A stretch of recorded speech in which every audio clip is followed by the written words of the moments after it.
All right, y'all. Welcome back. Welcome back here to another episode of the Easy Money Sports Podcast. Of course, me myself as always, Sanders here, and of course my guy Dupree here with me. What's going on, y'all? We doing? My What's up, boy, Sanders? rocking the world renowned Hey, AHAT. yeah. Everybody know what's going on. The world renowned. Hey, I saw a clip. It's funny. I actually saw a clip the other day, bruh, and the guy was explaining like, you know how I mean, of course, like you got the Hawks, you got the Falcons, everything Mm-hmm. like that, and like the city rock with them, but they know, far as success wise, they don't compare to the Braves, because what I'm saying, the Yeah. Braves, they the only professional team that's brought back a chip, and he was Mm-hmm. just saying like it's just crazy how world renowned that hat is, bruh. Like, Yeah. you feel me? It don't matter what color it is, however, like everybody know. Like that A, you feel me? Like that A. Yeah. I know maybe some folks from somewhere else might talk about another A, but That that and that. A, yeah, Yeah. that A is like folks know, you know what I'm saying? Like they say, Yeah. if you know, you know what I It's it. mean? It is funny to think about, bro. Like when you talk about like baseball not being a predominantly white sport, and Atlanta being it's definitely Atlanta is definitely multicultural, it's definitely diverse. But you're talking about Atlanta has a very very big African American black population. People might not rock with the Hawks from Atlanta. You can be from Atlanta. People might not be Hawks fans, might not be Falcons fans, but yeah, the Braves. You just can't get away. You can't get away from the Braves. I don't know what it is. I don't know what it is, man. But yeah, I think I saw that same clip. Yeah, that hey, like you say, it don't matter what color, whatever it is. Either it's this one or it's that old school or it's that old school The lowercase old one. school lowercase one, right? That's the Braves right there. You already know. No questions asked. I mean, I honestly, I think really is more so it's the long term success Nah, for of the sure. team. For sure. That and just the more consistency of the team, because like, I mean, yeah, technically the Hawks have a chip, but that was when they was in St. Louis, so not in Yeah. Atlanta. You know what I'm saying? Mm-hmm. There's some times where you feel me, like they have their years, but then they dip it back down, and they come back up, they dip it back down. Same thing for the Falcons. They have their Yeah. years. They're down, they come back up, they back down, come back up. So it's just that I mean, for as long as, for sure, as we've been alive, it's been Right. like Yeah. it might have been like a little dip Yeah. but now, you know what I'm saying? So it's just, The Braves was it, man. Yeah. They they do it. They keep us sane for everybody. And you know what I mean, man. They keep us sane, man. The Braves. And they'll make you mad too, but it's like, all right, they ain't far from moving from winning one. We right there. Yeah, they keep us safe. For everybody I'm a homer, man. Like Hawks, Falcons, Braves. Like it is what it is. When KD left Oklahoma City, it was like I can't.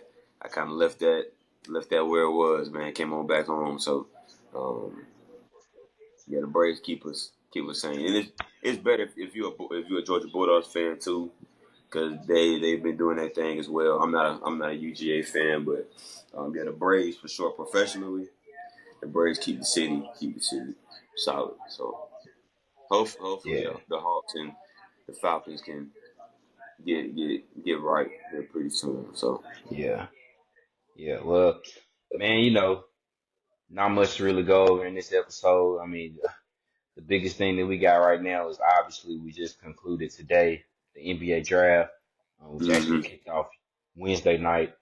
Uh, with that, and speaking of the Hawks, um, I think at the time, only having what, like a 3% chance or 5% chance of getting the number one pick, yep. end up getting the number one pick. Uh, and then of course, I guess the main problem was, or the bigger issue at hand was, who would go number one because, there wasn't really much of a bona fide like superstar, like young up and coming, like this is gonna be the number one pick. Like we didn't have that for this year's draft. Like we had it last year with Victor Wembanyama. We had it in 22 somewhat when Pablo Banchero kind of came along. We Mm. had it the past couple of years, but not this year. And then more than likely, we're gonna have it next year. If all goes well, probably a lot of folks will probably have Cooper Flag probably on their top list of being one of the next guys coming in. So this was kind of one of those years where I guess you can kind of similar to I guess 10 years ago, right?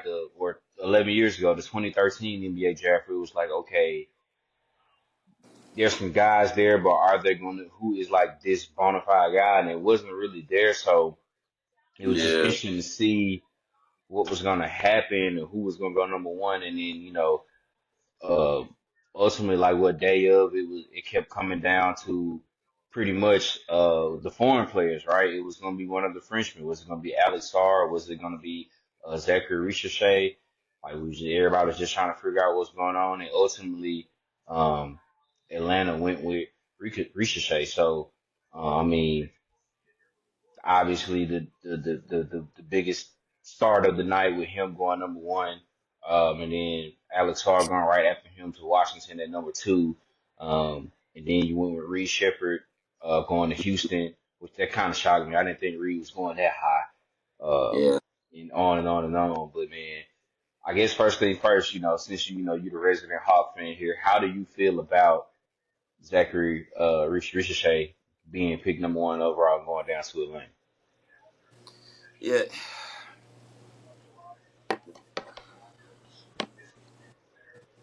I was interested to see what the mindset was going to be because it was presumed that Star was going to be the number one overall pick. He was going to be the guy.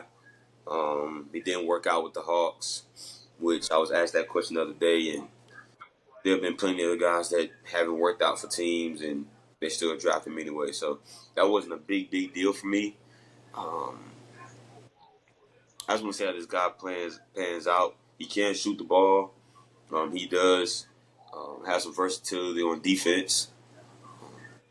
We just haven't at the Hawks. When I say we, but the Hawks haven't had recent success drafting wings. Haven't had real good success drafting wings. The last couple of years, there's been some guys here to miss. DeAndre Hunter, he's been in and out of the lineup. He's been hurt. AJ Griffin was dealing with some stuff, and he ultimately got dealed. He got traded, so the Hawks could get that second round pick, um, and a couple other guys as well. So I hope he can pan out. 6'9", 195, and plays small forward. He's going to definitely have to gain some weight and get a little bigger. 195 playing small forward, but with his versatility and his size, I mean, he should be able to guard 1 through 3. Um, Depending on who we play, maybe a 4, depending Yeah, on that goes how small. Yeah. small ball that's being played in the NBA now. He probably could guard 1 through 4.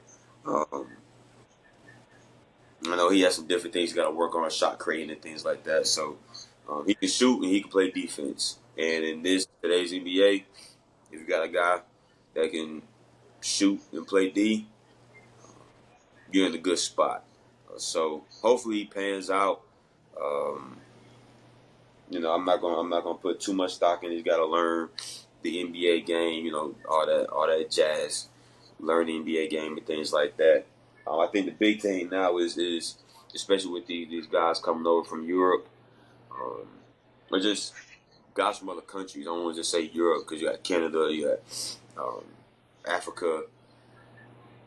Can can you find one of those gems? Can you find a Luka Doncic? Can you find a Antetokounmpo? Can you find an Embiid? Can you find a Nikola Jokic and a Shai Gilgeous-Alexander? Can you find one of those guys in the draft?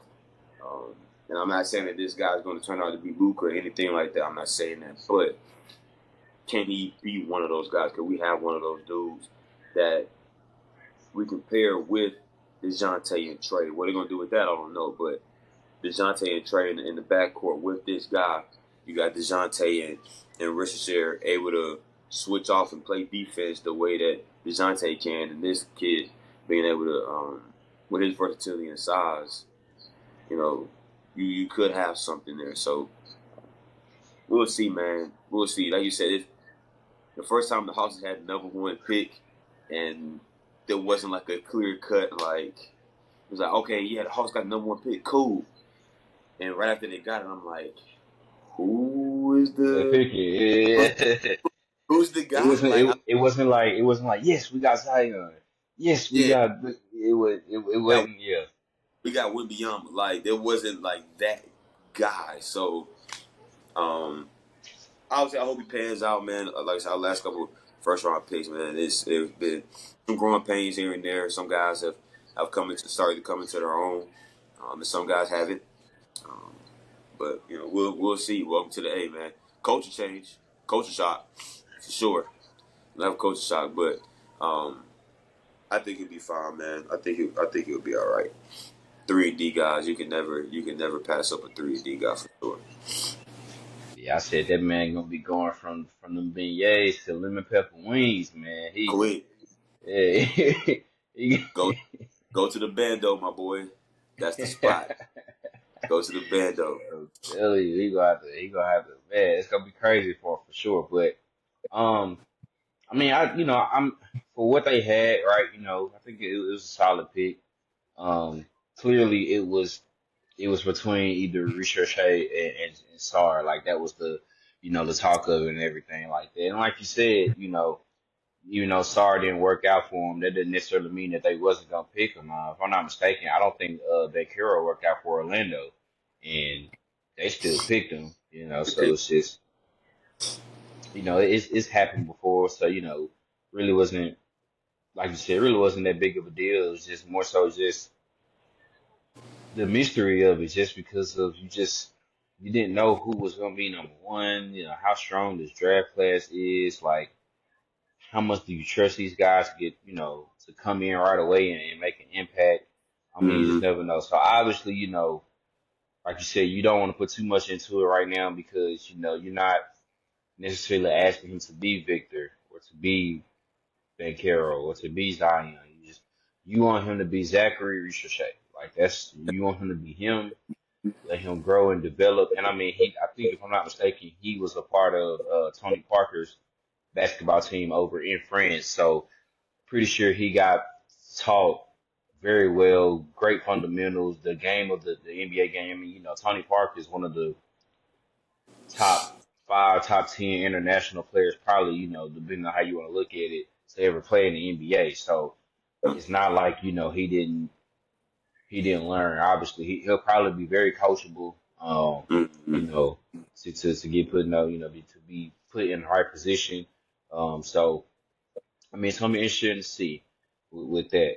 I mean, but man, when you look further down, like on the list here, going through the draft, man, I think for me, the it seemed like at first, right, the biggest steal to me in that early, lottery range, top 10, was initially Rob Dillingham going to San Antonio.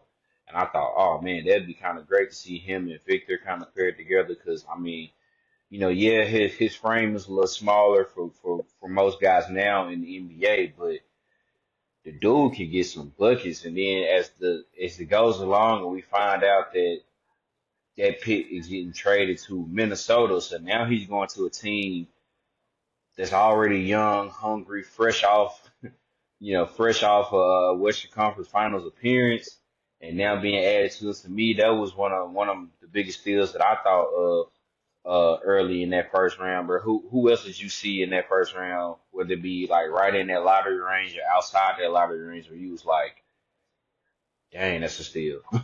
Yeah, Rod Dillingham going to Minnesota is tough. It's tough. To me, I thought it was Don Connect. falling. I didn't think he I was gonna couldn't fall believe it. hard. He fell like he fell, and I did not see that coming. And the fact that the Lakers got him at 17, you talking about a dude 6'6", 200 pounds, and he can shoot the lights out the basketball. I mean, he can score like it's. They needed shooters, the Lakers. They needed shooters, guys around LeBron and AD that can space the floor and hit threes. And let me tell you something, they got one. They got a guy that can do that. He can score with. I mean, he's probably the best scorer in this draft class. So the fact that he fell to 17, he literally fell right in Rob Pelinka's lap. And so, and JJ Redick's lap. You're talking about a guy that you're gonna be learning from JJ Redick, one of the better sharpshooters to play in the NBA. Um, yeah, I mean, you're not drafting him for his defense or anything like that.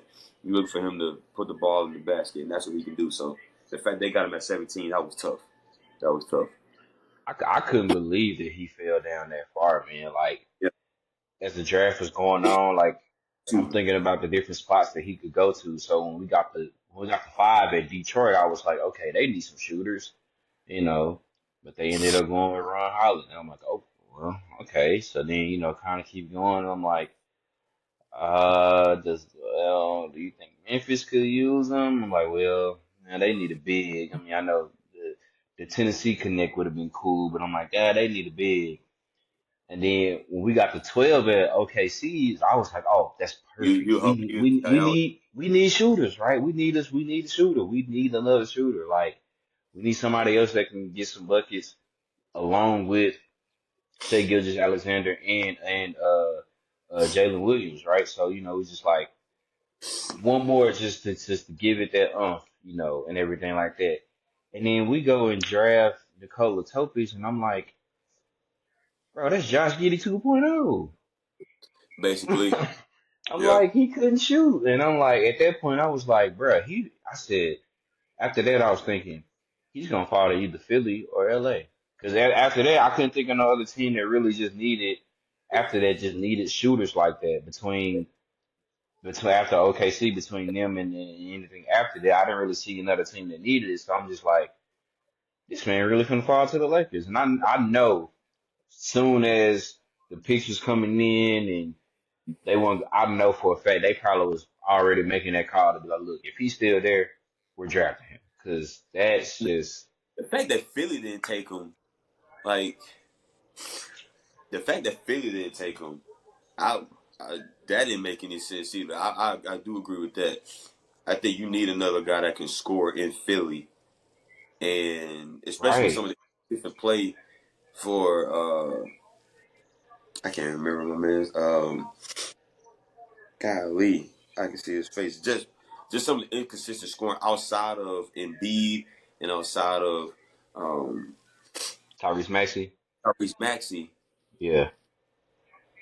Who else came on a night in night out Yeah, cause basis? Tobias Harris is Tobias Harris. That's on Tobias Harris. He's kind of iffy. I don't know why his name, but Tobias yeah. Harris is kind of iffy. Like who else can you really? You know what I'm saying? Like he can help space the. He could have helped space the floor. Like they could just. There was so many possibilities that they could have had if they would have drafted. Maybe they're looking to do something else. As far as free agent wise, there's been some talks and everything, but I was surprised that Philly didn't take him either. So I do agree with you on that. Do you think? And I hate that I'm saying this, but I think that's just because of the way that the NBA is going.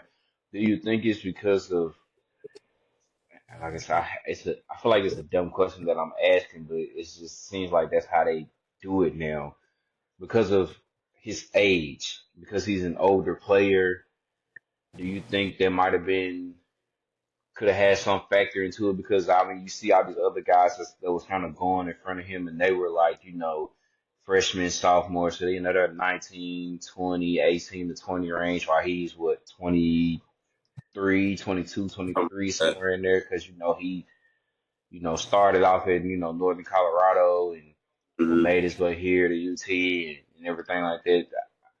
I don't know. I mean, I hate that I'm It asking the question, but I just feel like, you know what I mean? Like, could have because been. they not doing, they're not really going out and getting guys that's been playing 3, 4 years anymore. They want the whole one and dones, or they're getting the guys who's been playing professional overseas, Yeah. since they were 16. They're like, oh, well, we'll bring him in, and when we'll draft him whenever he's ready, we'll bring him. I don't know. Like, do you think that might have had something to do with it, or it's just, I definitely think that probably could have had a played a part. I don't. To me, that makes no sense. I don't get that because if you take an 18-year-old or let's say 19, you take a 19-year-old freshman, it's gonna take him 3 to 4 years to get into his body, to grow into his body, to get physically prepared for the NBA. It's gonna take that. So a dude that's 22 that's been in school, like I just said, don't connect. He not a who's NBA ready? Like, who's NBA exactly. ready for sure? He's 6'6", he's 212. He's not a lockdown defender, but he's big enough, he's tall enough, and he's thick enough weight wise to be able to learn and get better. Versus a guy you could have if he was 18. Yeah, okay, he's 6'6", but if he weigh a buck 80 or a buck 90, he's playing the three. Like he weighs a buck 90. There's gonna be a lot of threes that are bigger than him. Yeah, Let it be known right now. Jaylen Brown is 6'8", or sorry, 6'6". He's 240. Like, this is not a little dude. Like, these aren't little dudes that they have to guard. So I don't like the whole. Well, he's an older guy. Like like he's 22. He's 22 years old.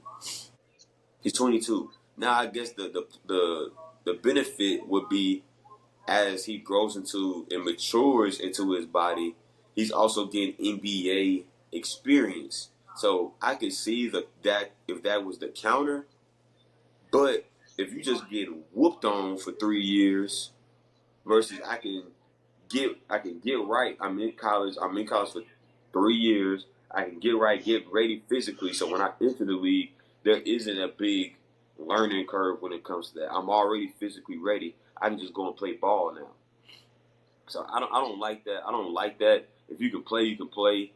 22 is not old. I don't say I hate a lot of things, but I hate that. Like, it's not old, man. Like, it's not. Like, he's ready right now. Go ahead, let's go. He's ready. What we say about Wemby? Like, think about the Greek Freak. When the Greek Freak came into the league, and you look at him now. It probably took the Greek Freak like 3 or 4 years to get like that. Wembanyama is gonna take him 3, 4 years. Like, yeah, he's hooping right now. Giannis was doing this thing, but until he was physically in shape, until he was physically ready, he gained the muscle mass that he needed to gain. That's He didn't dominate until he did that. He didn't dominate until he did that. So unless you get a guy like Ant Edwards who he was already kind of a bigger guy, so he didn't need to. There wasn't a lot he really needed to do physically. So I don't know, man. It depends on the guy, but that definitely probably played a part in why he he dropped as far as he did for sure. but yeah, man, I don't understand. I hate I had to ask that question because It it is. is like he's for real. He's one of the ones. Him and Terrence Shannon Jr. for sure are like the two most like NBA ready guys Mm-hmm. that's there. Like, you can plug them into play. In which he went to a great situation too. He went to Minnesota as well. So I think Minnesota had a hell of a first round, making a trade for Rob Dillingham and then drafting Terrence Shannon Jr., in later on in that first round. Was there anybody that you saw in the first round that kind of like it scratched your head a little bit with the selection that they made? Uh, I do agree. Not so much. I don't think anybody surprised me. I do agree that Reed Shepard. I didn't think he was gonna go as high as he did. Um, that did kind of shock me. I know he was definitely gonna get drafted. I think he was definitely NBA ready, but him going as high as he did, I think that definitely surprised me. So I would say that's probably the only one um, that shocked me. To be honest with you, I think Stephen Castle went to a great situation though. Getting Yeah, selected for fourth sure. to San Antonio, I was definitely um, I don't want to say happy because I'm not a Spurs fan, but like that's a Yeah, good that one was pick. solid. Mm-hmm. That's a good pick. But Um, yeah, Shepard probably going as high as 3. That shocked me a little bit. yeah. I kind of scratched my head a little bit with Detroit picking Ron Holland second. I mean, it's Okay. not a bad pick. I just felt like, man, at that time, like I'm like, granted, they need a lot, so that's so it's True. not like it's not like it was anything so bad, but it was just Mm-hmm. I don't know. I just thought maybe that they just need some more guys right now that they can like.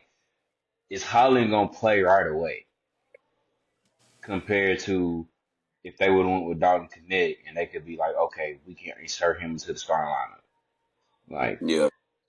on that team, like for sure he'll be in the starting lineup, So it's just I don't know, I just thought I guess it's not necessarily saying that I hate the pick or that Yeah. it was a terrible pick. It's just more so like, okay, well that's the option that they went with, but I'm like, you had this over here, but you went with that, so it's just like I guess I understand, man, and then obviously we go in the round two um today, and I mean, it was plenty of guys that was still left Mm-hmm. that out there, went to some great situations, right? Jamal Shead, one of the better defensive point guards that was in college at Houston, goes 45 overall to Sacramento, who needs some defensive help. They can Yeah. put up points, but they give up a lot of points Mm-hmm. for sure. Man, a lot of good guys. I mean, there's plenty of. I mean, UConn already had two guys go in the first round the day before, and then they get two more guys go in the second round. Mm-hmm. Um, Today as well, Tristan Newton, Cam Spencer, both getting drafted, and then obviously the biggest day two draft of them all was Bronny James staying in LA, going to the Lakers, being drafted right there, 55th overall, man. So, um, anything about the picks from today in round two where you're just like, that may be the one for them later on down the road that could make some type of impact. I mean, because we've seen it, right? In history, there's been a lot of guys who come in that second round and make an impact, right? I mean, the first person I can think of was Draymond Green. Like, he Yeah. wasn't a night one guy, he was a round two guy, but Mm-hmm. he made himself into, whether you like it or not, he made himself into a Hall of Fame career. So, was there anybody there from round two that you look at and it's like, okay, they went to a real great situation for them and they may have a chance to make some noise here for Yeah. I don't know if this guy went to a great situation. You just mentioned him because they definitely need a lot. But the way that Cam Spencer played throughout the year and the way that he finished in the tournament, especially that Final Four, semifinal, and the national championship, I definitely think he is a guy. Once again, it's another one of those older guys. I believe he's 24. He's an older guy that can shoot the basketball, can pass the ball, can play with defense. He it's not just shoot the ball. He shoots the ball off platform as well. Like he was hitting shots in the tournament where it's like he got hot and it was like, yeah, it's nothing you can do them. right You can now. do. Yeah. He's hitting everything. So I definitely think that Cam Spencer, I think he was a steal for Detroit. Like I said, probably not the best situation to go into. But I do think that he is somebody that if two to in 3 to 5 years we're looking like, hey, that Cam Spencer pick or that Cam Spencer guy, hey, he's balling. I would not be surprised. I would not be surprised at all. Yeah, for sure. I think for me it was actually Antonio Reeves, man, shooting guard out of Kentucky, um, going to Orlando after that pick got traded a few times. I think that was originally New Orleans pick, but or they made the Yeah, trade. New Orlando made Orleans. the trade to go New up Orleans. and select Antonio Reeves. I mean, he shot I think about 44 or 45% from three. So, man, great long range shooter. Um, it's crazy how many guys Kentucky had, man, year in and year out, right? You know, Def Texas and Coach Cal getting guys drafted into the NBA. It's just it's Tough. bound to happen. It's bound to happen. Some gonna go in the top five, some gonna go day one, some gonna go later on in round one, some gonna go in round two. But man, they he finds a way, man. But I think that's good for him to go down there, young team, man. Orlando, got to success with going to the playoffs. Um, they need a little bit more shooting too, because some nights Cole Anthony is on, and then some nights he isn't there, and you know that's fine that they got there on the wing, a little bit, as far as we obviously Ben Hero and Wagner to handle what they got and give what they give, but Hmm. kind of like what a lot of teams need, right? Who that third scorer? Who gonna be Yeah. that guy to kind of help them out consistently on a nightly basis? And it might not be right away from him too, but obviously I think there's a chance for him to kind of somewhere down the line he can make some type of impact Yeah. on that Orlando Magic roster. Um, Obviously the elephant in the room was Hmm. seeing, Bronny James getting drafted to the Los Angeles Lakers. And, I know some people have their feelings about it or feel some type of way of how it is and how it went down and everything like that, but or want to use the term nepotism and everything like that. But Woj, he said it on the draft, man. He made a great point, right? Nepotism has been a thing. It's in the NBA, right? From the front office down to coaching, it's been there for forever. Let's not act like it's an issue now because this is LeBron James' son, Hmm. and you know he just pretty much, which I don't know a father who wouldn't, try to pull all stops, pull all strings to make sure whatever the best situation can happen for his son can happen. So Exactly. I don't know, man. What's your whole take on it, and what can you see happen here for Bronny as he's now being drafted with the Lakers? I definitely. I think everybody kind of knew it was coming. That he was going to get drafted by the Lakers. Um, I definitely hope he succeeds and wish him nothing but the best. It's going to be cool. It's going to be cool that first time they step out there together. Um, and you got LeBron and then LeBron James Jr., Bronny out there um, playing on the court together. I think the biggest thing is I hope that LeBron, it you almost can't. You almost can't. But I hope LeBron at least lets him know, man, like, hey, what you're about to endure from a media standpoint is going to be completely different than what you've dealt with before. It's one thing if you were just in the league. It's another thing when you're in the league and you're playing on the same team as your dad, and your dad is LeBron James, who a lot of people believe is the greatest player of all time. So LeBron, there are things that LeBron could protect him from, before, that he's not going to be able to. LeBron can't go to the podium for him.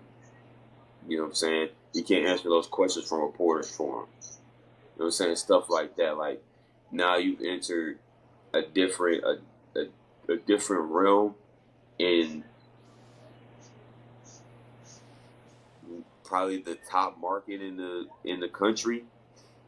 Um, so I just hope he's ready to. I hope he's ready to deal with that. I really do. 'Cause I can see how that could be a lot. You see a lot of these sons of great players not really pan out. So I definitely hope that that's not the case. He has a lot to learn, a lot to grow into.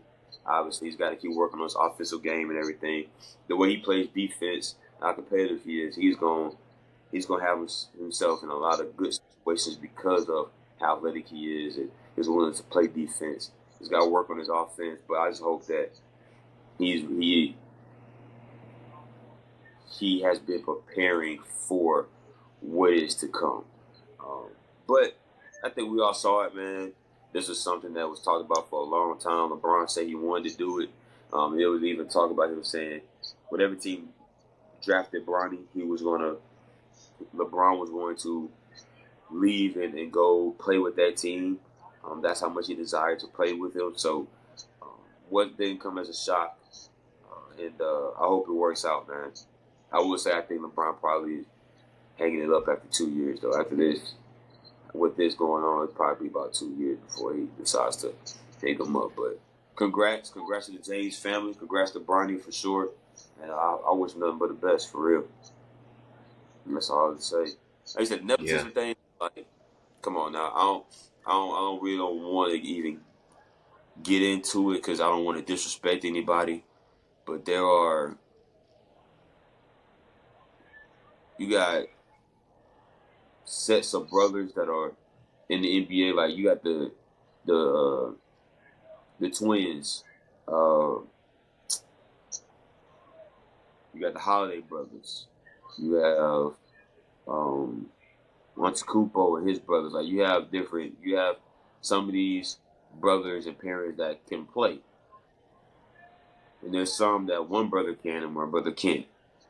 I'm not gonna say no names, but there's two brothers that are on the team, and one of them is really really good.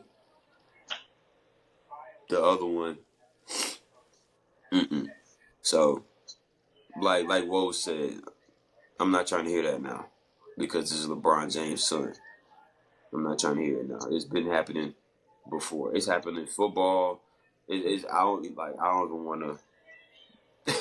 It's so many Yeah, different.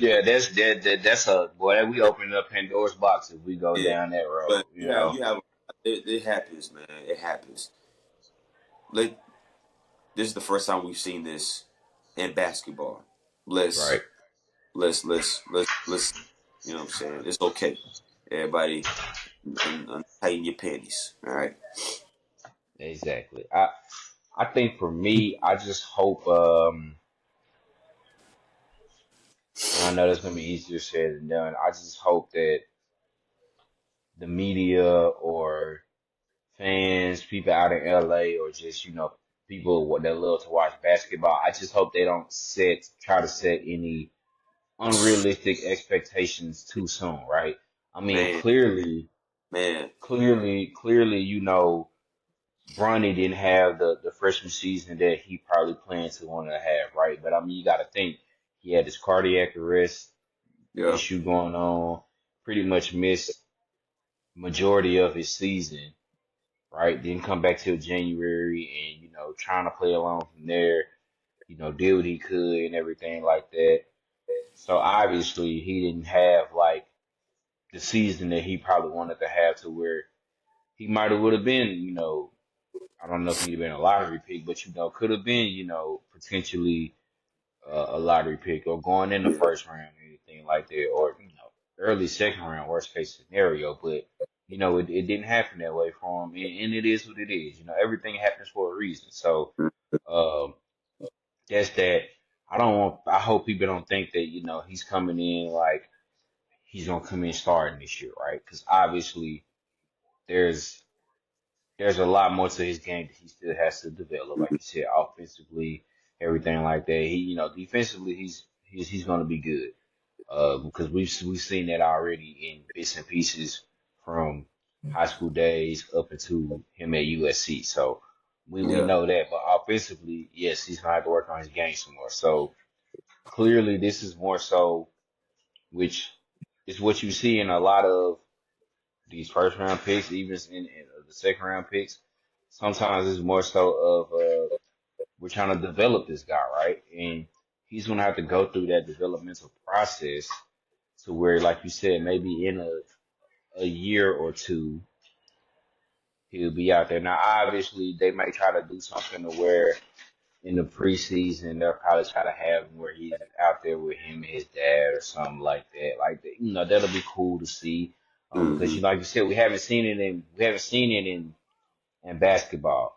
Um, Active, correct me if I'm wrong. I don't think we've seen it in football either. Uh, Not the playing only together. other Uh-uh. Yeah, the only other sport I can think of was baseball, and that was Ken Griffey.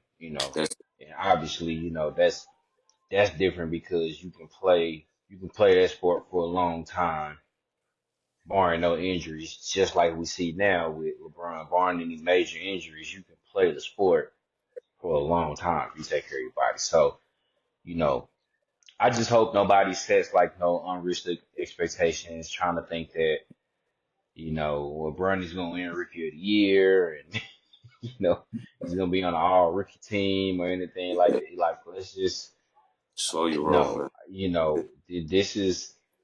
this could be part of a plan to where you know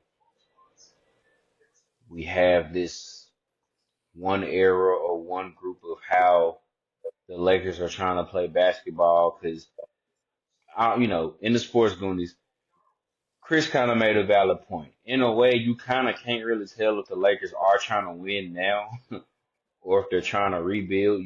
It's a mix. You really don't know, and that's a valid statement to put because I don't know. Because if you were trying to win now, do you draft Bronny? Probably not.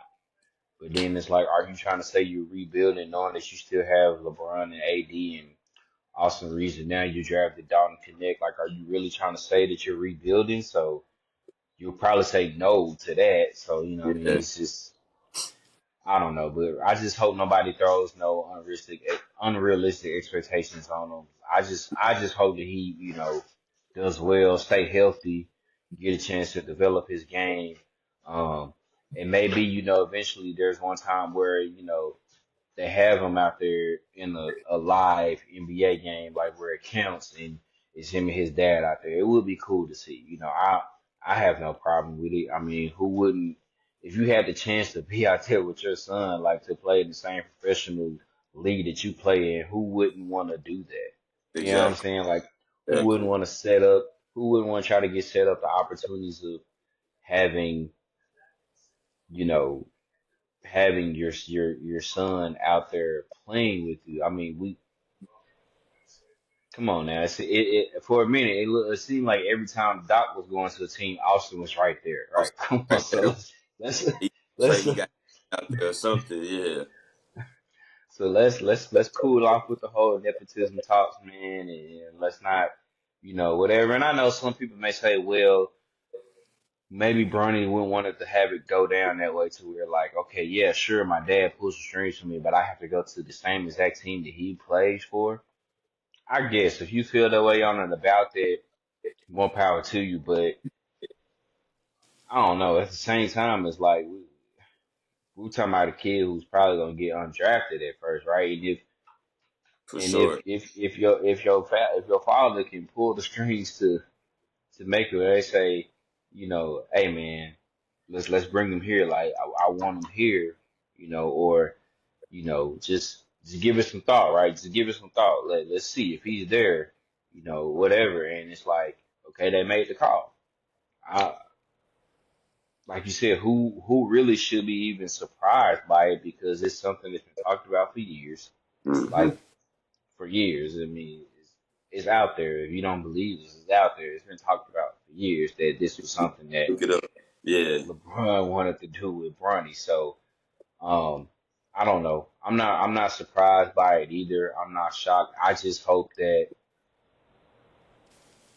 people who don't really know much about the game or just now kind of following along with it don't set those unrealistic expectations. And I yeah, think most of us, who understands is kind of like, okay, look, this is not gonna be like instant. yeah, Throw him out there. He's ready. You know what I'm saying? This is not Dalton Connect. This is not Terrence Shannon Jr. LeBron James Jr. is not one of those guys. Okay, he's not. But he ain't the only one. There's a plethora of these guys that got drafted here yesterday and today who we're like, okay, they may not be ready yet. We don't know.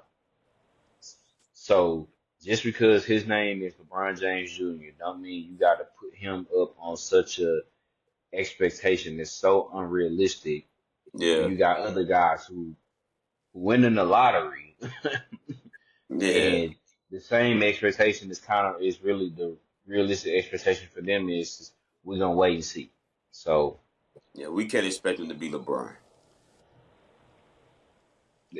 it's just right.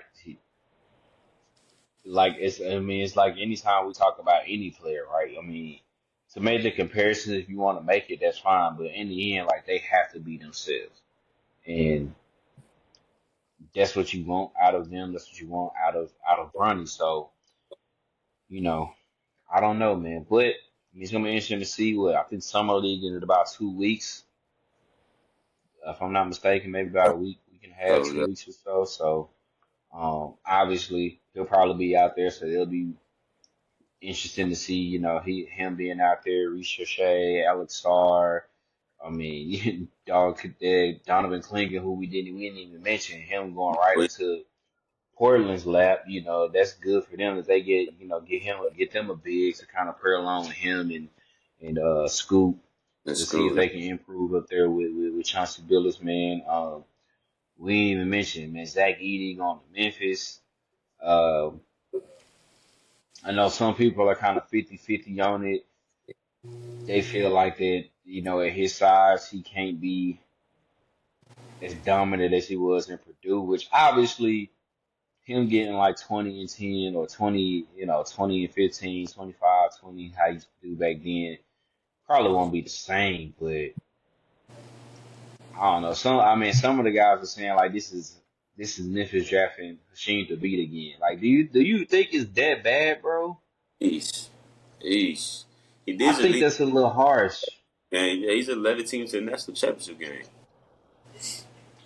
Like they rode his coattail to a national championship game through the Final Four. If I'm not mistaken, did he do like 20? Did he put up like 27 and 13 or something like that? He had some good numbers. Yeah, I don't know about all that now. That's tough. I was, I'm like, and and some were like trying to make the comparison between him and Klingon, like, oh, he's not as athletic as Klingon is. Well, Yeah, obviously, it's for two different body types, but damn, y'all out here talking like Zach Edey, Sean Bradley, or somebody, bro. Like, golly. once again, you got I, it's fan reaction. It's a fan reaction. It'll yeah, it'll be all good. Memphis, get Ja back healthy. Get Ja back healthy, I, man. God, I think it'll work, and I think obviously because they needed some size, he'll yeah, probably get plugged in right away. I mean, can you really sit a guy down that's 7'3", 290, almost 300 pounds? Like, can you really sit a guy down like that who can just? I mean, like I said, worst case scenario, just give you the size, right? I yeah, mean, we saw a lot of dudes this year, rookies, vets. You know, they thought, okay, once I get to the paint, I'm good playing against San Antonio, and then they see Victor coming, and they like, nah, never mind, I'm straight. You know what I'm saying? So, that's the thing so, about and he's still working on his body. So like, it. I don't know. I don't think Zach Edey can do the same. I mean, not obviously be Victor Wembanyama, but just pose that presence of like, damn, that's a big body. Can I really go? I don't know, but it's like you said, just it's funny like the day after the drafts, man, because it's just the reactions, the that overreactions. that's It's so man. hilarious, man, because Every sport, it's every sport every is like sport, every sport is like every that. every sport, man. They already looking forward to talking about the 2025 draft. They already They looking ahead to next year. I saw that the draft barely ended, and they already had these four guys. It's just like, golly.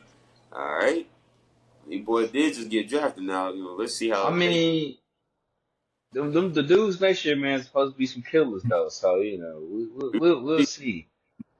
We're gonna see. But as we wrap it up, overall, bro, what was your take?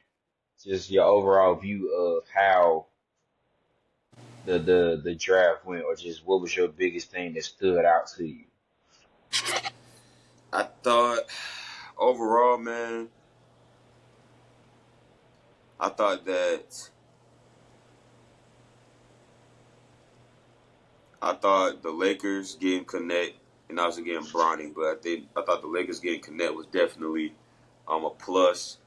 And I also thought that the New York Knicks drafted well as well. I thought the Knicks had a good draft. Obviously they got Mikal Bridges, brought him over from the Brooklyn Nets. You said it. It is now the Villanova Knicks. But again, Keyshawn George, excuse me, from Miami.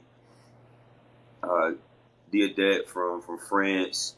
You got Ajay Mitchell from UC Santa Barbara, and then Melvin. I don't want to butcher his name, but Melvin Alnitzia from France as well. Drafted four guards. Try to get some more ball handlers, man. You got to be able to. You don't want Jalen Brunson off the ball a lot, but you got to be able to. He's got to be able to get some rest, man. The usage Yeah, that he had, especially during the playoffs, man. You can't expect him to have that much usage and win a championship. So, um, that's a Thibs problem, but that's a yeah, whole nother story. for sure. At least it looks like with them drafting these guys, like, okay, we got to find some more scoring and find some other guys that can handle the basketball, and at least let Jalen Brunson play off the ball a little bit. At least do that. If you're not going to take him off the Yeah, court, at least let the man yeah. play off the ball. So I thought the Knicks did a solid job.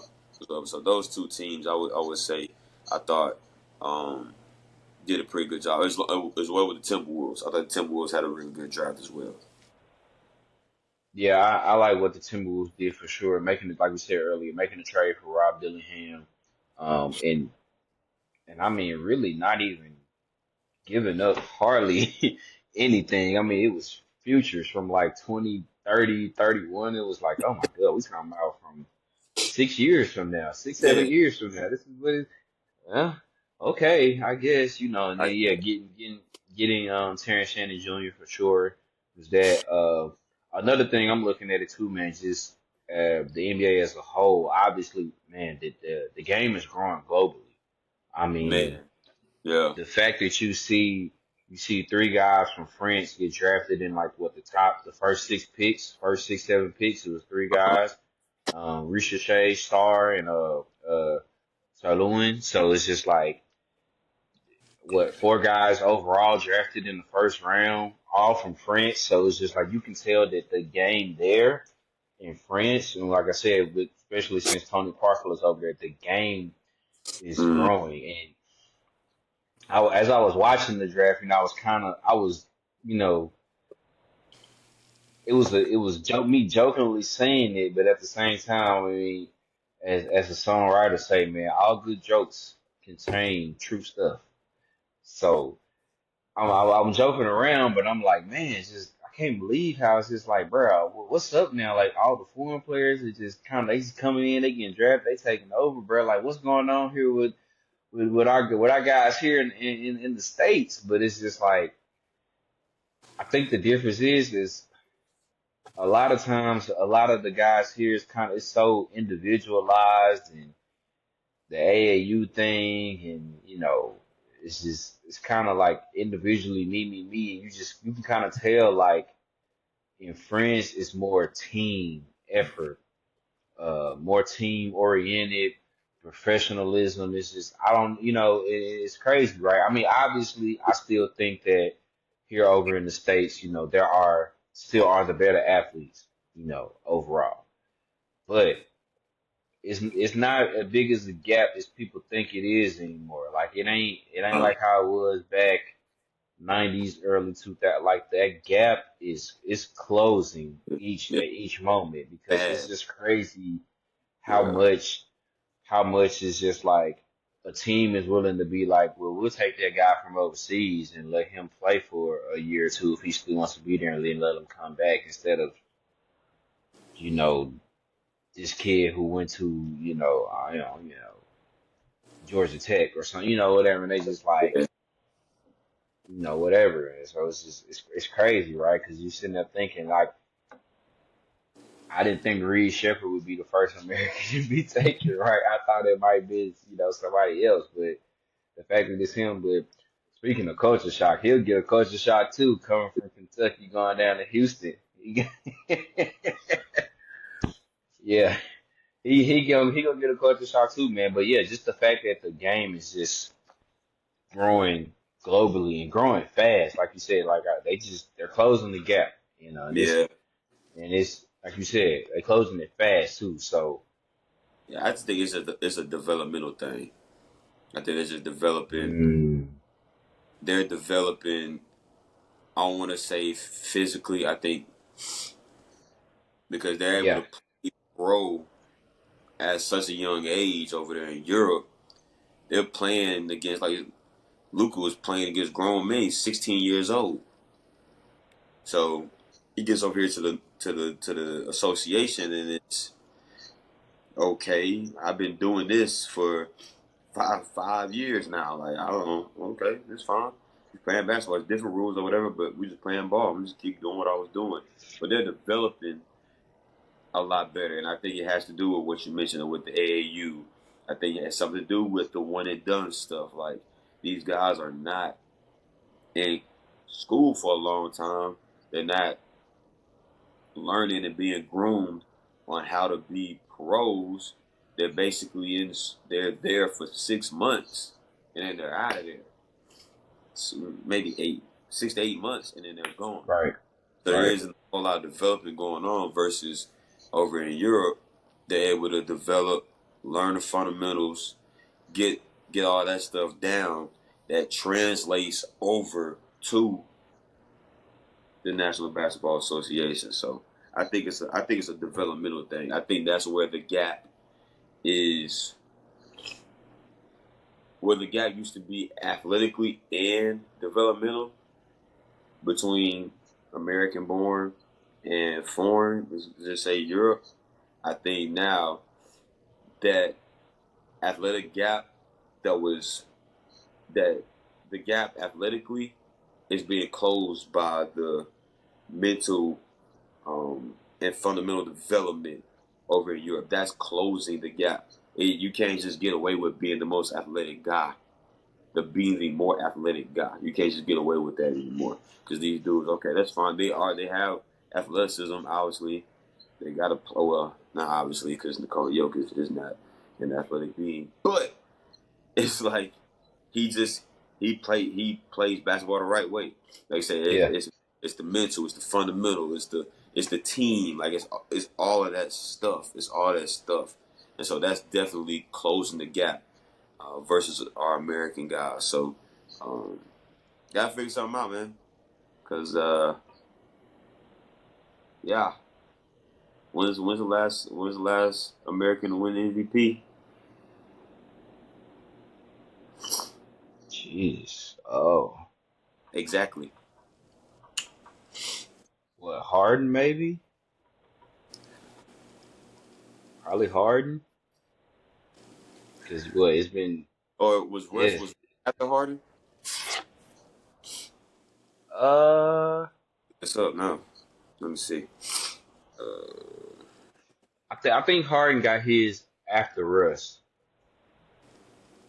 cause then I think Harden got his after Russ. I mean, I know it's been Jokic and Embiid. James Harden. So Yeah. you had Nikola Jokic this year, Embiid, Jokic, Antetokounmpo, Harden, Russ, Curry, KD, LeBron. So from in 2017, It's been about 2018, 20. Yeah. James Harden last one. Giannis won back to back. Nikola Jokic won back to back. Embiid and then Jokic. It's been a minute, bro. So you proving, yeah, that's the proof is in the pudding right there for sure. It's been a minute. So we'll see. we'll see. Nah, for sure. We'll see. But yeah, like we said, yeah, summer league in about a couple of weeks, so definitely can't wait to see what these young guys look like. Um, that's has become, man, one of the biggest Yeah. spectacles here of the NBA, right? I mean, Oh, yeah. once you get ready as the season is over with, and the draft is right there, and then it's kind of like, all right, boom, here comes summer league. It's kind of like you kind of really don't get much of a break too much Mm. from the NBA, man. And I think that's a good thing, that the fact that you get that, you get to see these young guys, or guys that's trying to make rosters and everything like that here coming up for that next season. So can't wait, man, for sure. Man, as we get ready to wrap up another episode, you got anything that you want to say, man, out here to the people? Man. Same as always. Stay safe. Stay healthy. Sneezing and all this stuff, man. Stay healthy, man. Um, and enjoy the Fourth. Happy Fourth, early Fourth of July. Enjoy the Fourth. Please Yep. be safe on the Fourth, man. The Fourth is one of those holidays. It can be hit and miss, man. It could be Yeah. cool. Yeah, or it could be some crazy stuff going on. So be safe for the Fourth. Enjoy your loved ones. Cook out, grill out, do your thing, eat good, sleep good, all that. But be safe, and we'll catch you next time. Yeah. Same for me as always too, man. We appreciate the support. Um, Follow us on the social media. Like and subscribe to the YouTube channel. Um, Man, once again, since now it's officially summer, man, y'all stay hydrated out here. Drink Yeah, your water. Drink your water, man. Stay cool. Um, if you don't have to be out there right there at that amount of time when it gets real hot, man, just give it a few hours, let it cool down before you have to get back out there, or try to get it done early in the morning before it gets too hot, man, because it's it's crazy. You know what I mean? Like, I already know from my people out west, they feeling it too. Like, now we about to get it. I think this is gonna be the first time where, with the heat index, we gonna hit triple digits here in yeah. Tennessee. So it's gonna get hot, man. Y'all make sure y'all stay hydrated, man. Keep cool, protect yourselves. Yeah, like always, love black women, cherish black women, protect black women. No means no. No means no. You know, it's hot out here, and I know the hotter it get, the more comfortable you want to be. But you got to be comfortable in your own too, and make sure everything's all good. You know what I'm saying? Yeah. So, like you said, yeah, definitely happy early Fourth. Enjoy it. Enjoy the time with your family, man. Enjoy the fireworks. If you get a chance to see a fireworks show, that's Mm-hmm. probably gonna be good, man. Grill out, eat good, like you said. But be safe out here, because you're right, bro. Sometimes it's a cool, chill, relaxed holiday. I mean, sometimes it gets a little crazy, and we get to hearing sad news, Yeah. for sure. So y'all Yeah. definitely y'all be safe out here, man, and enjoy yourselves. And just have a good time, man. Uh, Shoot, that's really all I got. Till the next time, man. This has been another episode of the Easy Money Sports Podcast. Peace.